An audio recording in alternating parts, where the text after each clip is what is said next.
ओम की परिभाषा के लिए, यानी 1 एम्पियर, अगर जैसे मान लीजिए ये मैंने कोई तार लिया, इस चालक तार में अगर 1 एम्पियर की विद्युत धारा प्रवाहित कर रहे हैं, तो इस चालक तार के सिरों पर अगर विभवांतर 1 वोल्ट उत्पन्न हो जाता है, कितना, 1 वोल्ट अगर उत्पन्न हो जाता है, तो इस चालक तार का प्रतिरोध कितना होगा, 1 ओम होगा। यही 1 ओम की परिभाषा होगी। इसको आप आराम से लिख सकते हो कि अगर किसी चालक तार में 1 एम्पियर की विद्युत धारा प्रवाहित की जाती है, तो अगर उसके सिरों पर उत्पन्न विभवांतर का मान, क्या, विभवांतर का मान अगर 1 वोल्ट होता है, तो उसका प्रतिरोध का मान कितना होता है, 1 ओम होता है। तो आपको ओम का ये नियम समझ में आ गया होगा।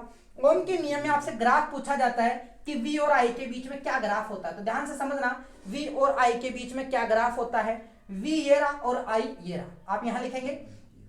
समान अनुपात का मतलब है आप वोल्टेज बढ़ाओगे तो विद्युत धारा बढ़ेगी, तो इसका मतलब ये ग्राफ जो है जाएगा वो ऐसा सीधा जाएगा, यानी आपने वोल्टेज बढ़ाया तो विद्युत धारा बढ़ी, या फिर विद्युत धारा बढ़ाई तो वोल्टेज बढ़ा, विद्युत धारा बढ़ाई वोल्टेज बढ़ा। अब यहाँ पे मैं 2 पॉइंट ले लेता हूं, ये 2 पॉइंट, एक पॉइंट ये रहा, एक पॉइंट ये रहा।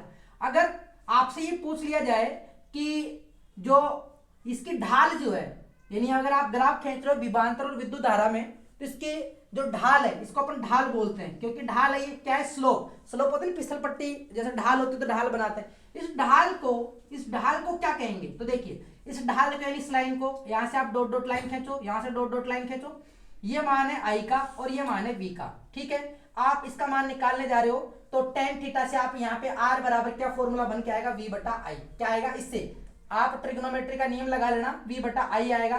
तो यहाँ पे ये जो ढाल है ये किसको बताने वाला है, प्रतिरोध को बताने वाला है। इंपॉर्टेंट क्वेश्चन है कि विभवांतर और विद्युत धारा के बीच खींचे गए ग्राफ का जो ढाल होता है वो किसको बताता है, प्रतिरोध को बताता है। किसको बताता है, प्रतिरोध को बताता है। यूनिट आप समझ गए कि प्रतिरोध की यूनिट क्या होती है, ओम होती है, और ओम किसके बराबर होता है, वोल्ट बटा एम्पियर के बराबर होता है। समझ में आ रहा है आप लोगों को। अब कुछ इंपॉर्टेंट क्वेश्चंस देख लेना। इंपॉर्टेंट क्वेश्चंस जैसे कि 1 ओम की परिभाषा आपको याद रखनी है, 1 ओम की परिभाषा। इसके अलावा ओम्स लॉ को एक्सप्लेन करना, तो एक्सप्लेन आप इस तरीके से कर सकते हो। इसके अलावा आपसे रिलेशन पूछा जा सकता है वी और आई के बीच में, या ग्राफ पूछा जा सकता है। तो इस तरीके से आपको यानी महत्वपूर्ण टॉपिक की हो ही गए। अब इसके बाद में अपन और इसके संबंधित न्यूमेरिकल जो एग्जाम में आ सकते हैं वो आपको कराने वाला हूं, ठीक है। तो ये न्यूमेरिकल देखिए, बहुत इंपॉर्टेंट न्यूमेरिकल है, इसको ध्यान से समझना, बहुत आसान है। तार का प्रतिरोध ज्ञात करना है जब विद्युत धारा का मान 3.5 मिली एम्पियर हो और 12 वोल्ट की बैटरी हो। तो आपको क्या दिया हुआ है, आप सबसे पहले ये पता करेंगे। हल में आप लिखेंगे, दिया है, क्या दिया है आप लोगों को, दिया है यानी गिवन है, आपको विद्युत धारा का मान दिया है 3.5 मिली एम्पियर और विभवांतर का मान दिया हुआ है 12 वोल्ट। लेकिन यहां पर मिली एम्पियर दिया हुआ है, तो आप ये समझ जाना कि आपको ऐसा यूनिट में कन्वर्ट करना है। तो ये छोटा मात्रक है विद्युत धारा का, मिली एम्पियर। तो मिली को जब अपन हटाएंगे, तो मिली को हटाएंगे तो 10 की घात -3 से गुणा करेंगे। तो मैं क्या करता हूं, 3.5 का गुणा 10 की घात -3 से कर देता हूं, मिली को हटा देता हूं और ये हो जाएगा एम्पियर। यानी अपन ने यूनिट कन्वर्ट कर लिया। अब आपको प्रतिरोध का मान ज्ञात करना है, तो प्रतिरोध का सूत्र हम जानते हैं, आर बराबर वी बटा आई होता है या नहीं होता। अभी हमने पढ़ा कि आर बराबर वी बटा आई होता है प्रतिरोध का सूत्र। तो R ज्ञात करने के लिए आपको V का मान रखना है, V का मान है 12, I का मान कितना है 3.5 गुणा 10 की घात -3, क्या है 10 की घात -3। तो आप इसका भाग लगाएंगे और भाग लगाने के बाद में इसका जो आंसर आने वाला है वो मैं यहाँ पे लिख देता हूँ। इसका आंसर जो आएगा वो 3.42 गुणा 10 की घात 3 ओम, क्या आएगा 3 ओम। मात्रक लगाना मत भूलना, ध्यान रखना, नहीं आधा नंबर कट जाएगा। मात्रक लगाना मत भूलना, प्रतिरोध का मात्रक ओम होता है तो ओम लिखना जरूरी है। ये आप हल कर लेना, मैंने डायरेक्ट आंसर लिख दिया है। तो आपको क्वेश्चन समझ में आ गया होगा।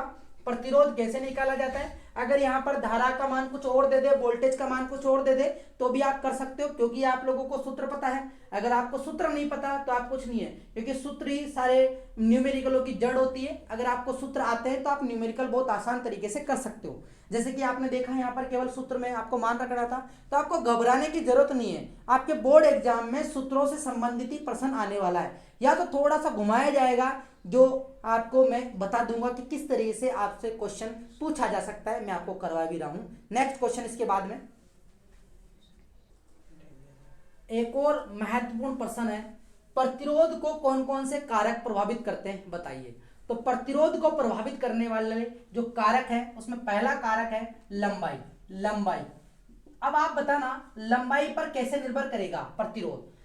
प्रतिरोध का मतलब आपको पता है कि आवेशों के प्रभाव में उत्पन्न बाधा। अगर मैं आपसे कहूं कि एक लंबा ट्रैफिक लगा हुआ 2-4 किलोमीटर दूर का, तो आपको बाधा ज्यादा महसूस होगी ना। अगर बिल्कुल खाली सड़क है तो आपको बाधा बिल्कुल भी महसूस नहीं होगी। यानी जितनी लंबाई तक अगर ट्रैफिक है तो प्रतिरोध का मान ज्यादा होगा। होगा नहीं होगा? अगर लंबाई ज्यादा तो प्रतिरोध का मान ज्यादा।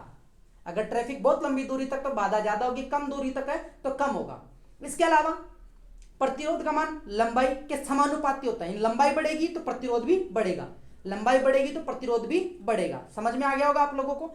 लंबाई बढ़ेगी तो प्रतिरोध भी बढ़ेगा। तो आप लिख सकते हो कि प्रतिरोध जो होता है वो समान अनुपात में होता है लंबाई के। पहला समीकरण आपका ये बन गया, प्रतिरोध समानुपाती होता है लेंथ के। क्लियर? दूसरा, क्षेत्रफल पर कैसे निर्भर करता है? क्षेत्रफल पर चलो बताओ, अगर आप 10-5 बच्चों को एक कितने ऐसे छोटे से रास्ते से गुजरने के लिए कहे तो वो बिच के जाएंगे। क्या? बिच के जाएंगे, यानी प्रतिरोध का मान ज्यादा। प्रतिरोध का मान क्या हो जाएगा? ज्यादा। लेकिन अगर उन्हीं 10 बच्चों को अगर रास्ता बड़ा मिल जाए तो आराम से फैल के जाएंगे, यानी प्रतिरोध का मान क्या हो गया? कम हो गया। समझ में नहीं आया? दोबारा देखिए, अगर एरिया कम है तो प्रतिरोध का मान क्या हो जाएगा? ज्यादा। अगर एरिया बड़ा है तो प्रतिरोध कम हो जाएगा ना।